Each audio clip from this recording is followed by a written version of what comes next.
Okay, so if you're learning Spanish, you know this feeling.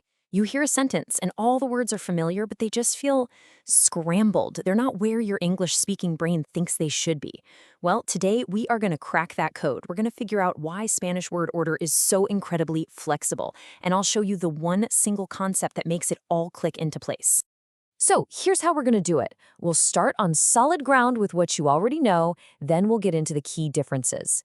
After that, we'll tackle that really tricky pronoun puzzle, reveal the secret that explains everything, and finally show you how to really master the flow of the language. Let's jump in. All right, first things first, I want to build up some confidence here, because the good news is you are not starting from scratch. Nope. Spanish and English actually share a really fundamental building block that gives us the perfect place to start. So what is this common ground? It's the most basic sentence structure there is. Subject, verb, object. SVO. In English, we say, the dog eats the bone. And guess what? In Spanish, it's el perro come el hueso. Subject, verb, object. See? It's the same logical, simple foundation in both languages. Easy enough, right? But right out of the gate, we see our first little twist. In Spanish, you just drop the subject a lot of the time. I mean, why bother saying yo como for I eat when that O ending on como can only mean I? It's just more efficient. The verb itself is doing the heavy lifting. Now, this is our first big clue that word endings are incredibly important in Spanish. Okay, so we've got our foundation. Now let's venture out to where the paths start to split a little. This is where the unique personality of Spanish grammar really starts to come out and play. And here it is, one of the first rules every single Spanish learner has to memorize. In English, it's the red house, right? Adjective first. But in Spanish, it's flipped. The adjective almost always comes after the noun. La casa roja, literally the house red. It's a simple switch, but it's a fundamental shift in how you build your sentences. And here's where we start to see that beautiful flexibility. Both of these sentences mean my brother arrived yesterday. But look at that second one. By moving ayer, yesterday, to the front and bumping the subject mi hermano to the end, the whole sentence gets a more storyteller kind of feel. The emphasis completely shifts to when this all happened. This illustrates the point perfectly. If you translate that second sentence literally back into English, yesterday arrived my brother, it sounds weird, right? Kind of like something out of an old book. This is the universe telling us you can't just do a one-for-one word swap. You have to learn to think in a totally new structure. Okay, let's talk about it. Let's tackle what is probably the single biggest headache for English speakers learning Spanish. Where on earth do you put those tiny little words like me, it, and them? It's time to solve this pronoun puzzle for good. All right, this is crucial. You have to forget the English rule. Just throw it out. In Spanish, object pronouns don't follow the verb. They lead it. They almost always come right before the main conjugated verb. This is a non-negotiable rule you just gotta burn into your brain. This slide breaks down the mental gymnastics you have to do. Your English brain thinks, she gives it to me. To get it right in Spanish, you have to literally rewire that thought process to something like, she, to me, it, gives. And that weird-sounding structure translates perfectly to ella me lo da. It's a different way of putting the puzzle together, but there is a clear logic to it.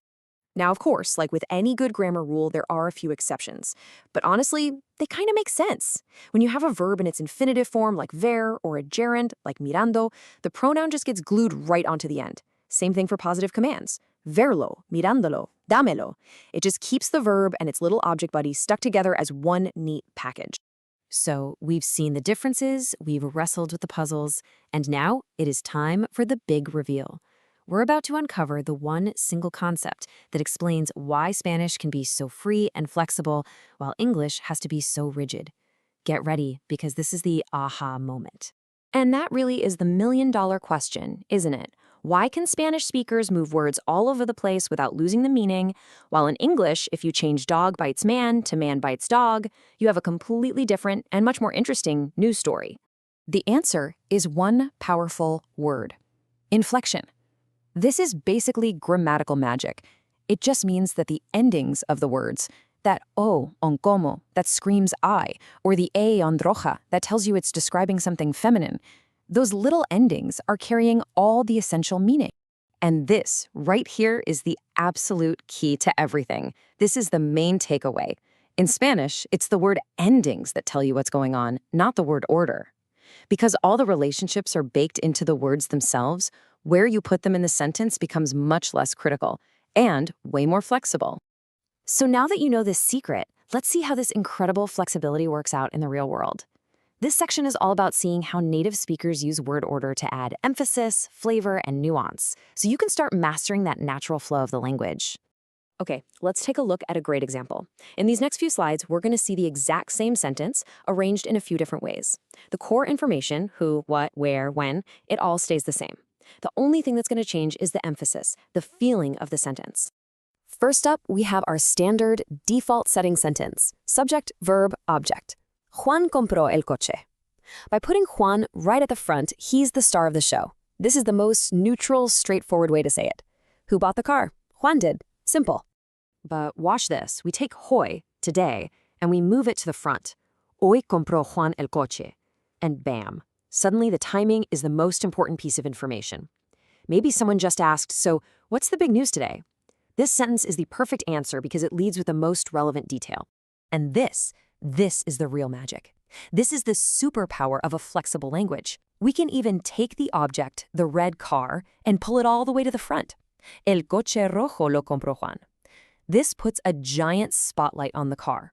Maybe we were just talking about that car, and now someone is confirming that yes, that specific car is the one Juan bought. English just can't do this so smoothly.